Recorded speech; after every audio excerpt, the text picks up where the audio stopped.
All right, hello once again. This is Jeff Scott of Rankin Technical College, and I've been going over the PowerPoint presentation for Murox ASP.NET 4.6 with C# 2015 6th edition.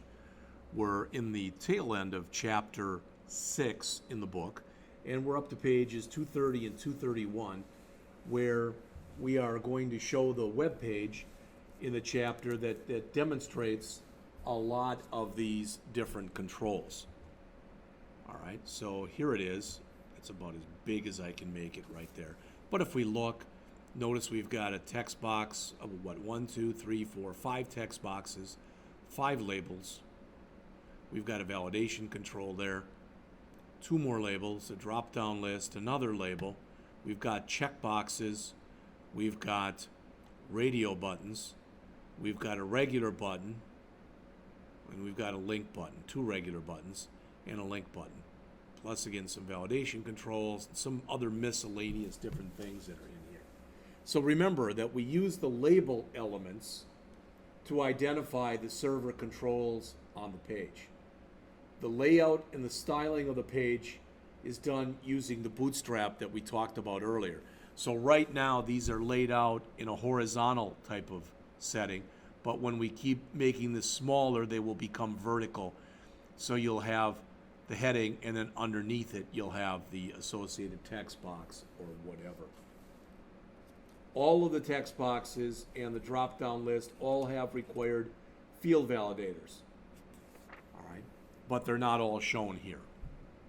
Why? Because we put in a valid email address, we put in a valid, retry, etc. So next, so this is the checkout page.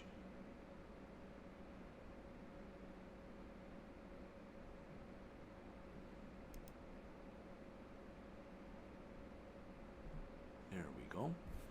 And next, they come in here. Let me make this a little smaller. Whoops, not bigger, smaller. There we go.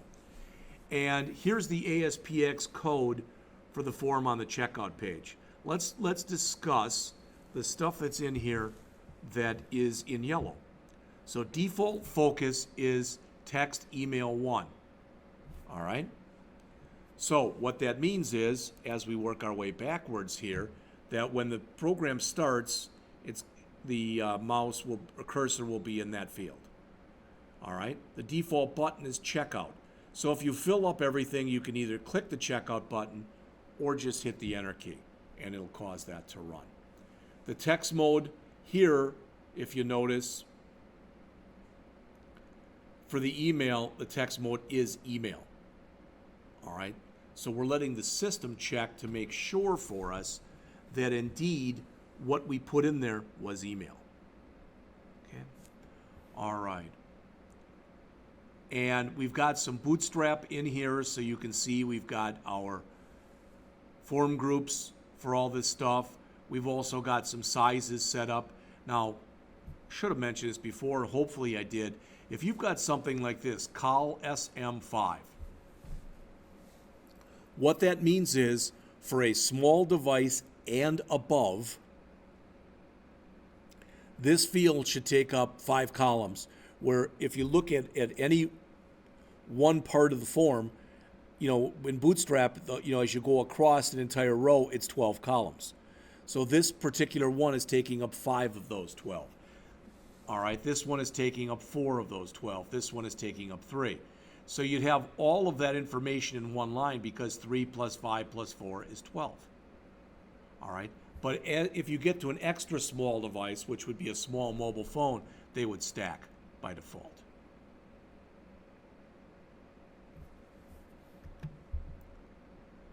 All right. We look here, this is the drop-down list.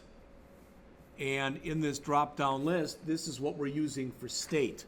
So this code that you see right here is what's being used for the state right here.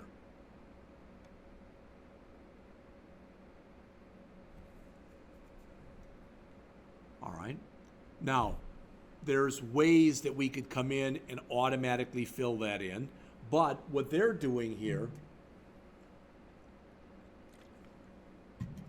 is a much cleaner way. They're using an SQL data source, so they're going to end up filling the state name. What they're going to have is they're going to have a table in a database that's got those names in it. So we don't have to worry and be stuck, so to speak, with 50 or 51 extra lines of code that where we'd put in a select statement and then all 50 or 51 of those options. All right, so this is much cleaner the way they're showing it here.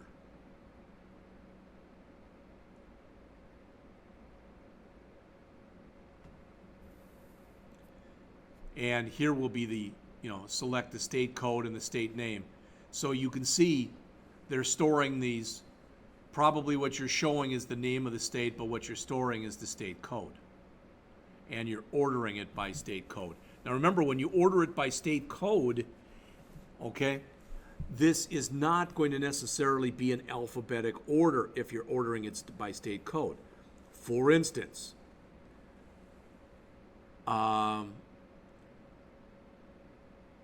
Alabama is AL, and Alaska, which would come after Alabama, is AK. So probably the AK would show first. All right. We talked about max length. So here we're saying that for the zip code field, the biggest length that you can have in there for the zip code is going to end up being 5. So we're not going to allow a zip code like 12345-6789. We're not doing that. All right. Here we've got for this, let's see, please let me know about, and we've got this thing here with a repeat list. Okay, what that is saying with these repeat columns equal to, going back to our picture here, is that's right there. So we're having 2 columns. So our list boxes go over to a 2-column format. So we've got 4 of them. And since we're using a 2-column format, what we're saying is we'll have 2 columns, each with 2 in there. All right. And we're also setting the direction. This is for our radio buttons. We want them to repeat horizontal, so we want them to be on the same line. If we had a repeat vertical, of course, they'd be on multiple lines. All right. So on page 233, they show the ASPX code for the checkout page, and it continues on page 235. Then on page 237, they show the code behind file for capturing the data. And that's here. So remember, where they're saying if it's not a postback, so this only should fire the first time when we're when we're filling all this stuff in. But if it is a postback, this isn't going to be hit. All right. Here's what happens when you check out. So you're checking to make sure everything in your form has been validated. Once it is, so if it is valid, you get all the data and you redirect them to a confirmation page. Hopefully that's pretty self-evident as far as what's going on there. If you click the cancel button, so maybe you've changed your mind and you don't want to order something, so you're removing your cart and your customer and you're redirecting them back to an order page. So again, this is the code that's shown in the book on page 237. This code contains a private customer object that will store customer information that you retrieve from the from session state or from the page. It's used by most of the methods in the file.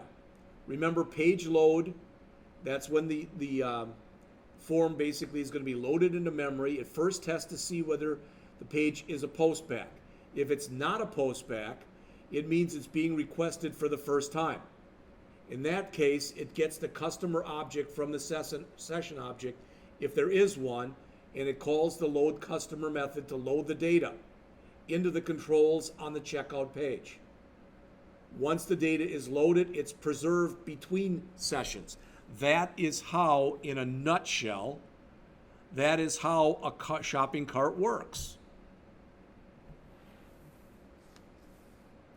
If the user clicks the checkout button, the checkout event handler code is executed. If they click the cancel button, the cancel button code is run. Again, that should make sense. Now again, most of the controls were discussed in this chapter so far. We talked about what? The button, the checkbox list, drop-down list, file upload, hyperlink, image button, I think, label, link button, list box. All right, but you'll notice text box, etc. Not all of them. There were a few that you may use on occasion, such as the calendar control that displays a calendar that lets you select a date. Wizard, which allows you to basically set up a wizard. So if you want to walk, if you're writing some kind of an application where you're going to walk a user through how to do something, you might have a wizard. Multi-view, which acts as a container for view controls, allows you to have 2 or more views in a single web form. Get into that in later chapters. View, which acts as a container for other controls. Table, which we know what it is. A panel, which again is a container. A literal. We talked about literals where typically you don't use like a label, you just literally type in text. Some jQuery widgets, and these again will become more prevalent and make more sense, I believe, as we go on in here. And there are things like a date picker. It's a calendar that you can toggle from a text box, or you can display it inline. An accordion, which you oftentimes use for things like FAQ or frequently asked questions, because it's collapsible content panels.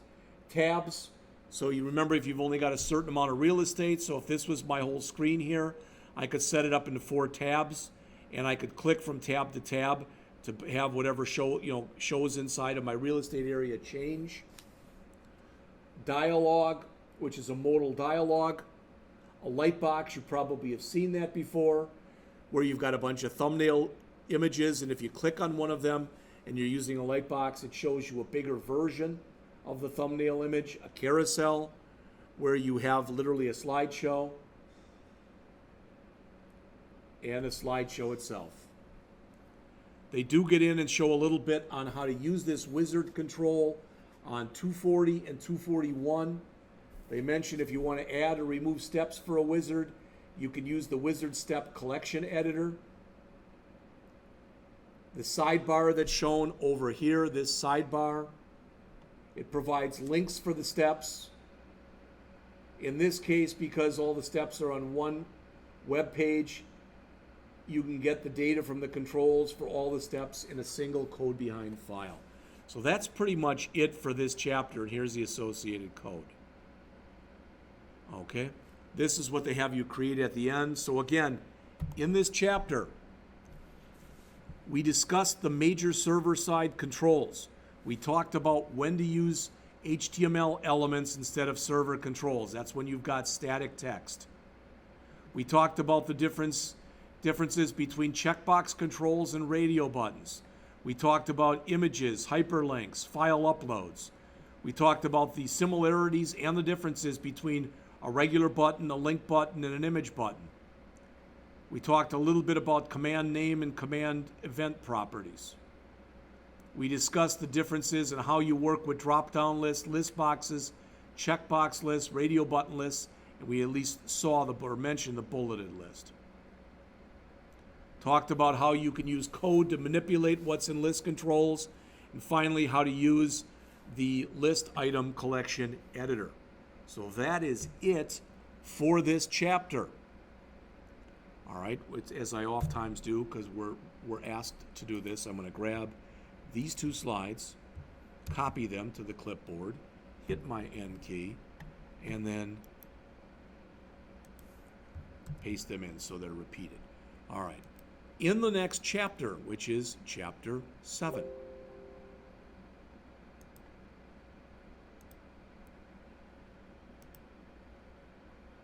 All All right, so in the next chapter, in Chapter 7, so I can open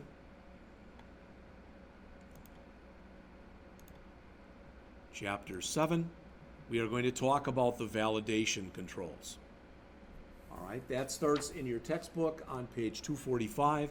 I will be back with that presentation shortly.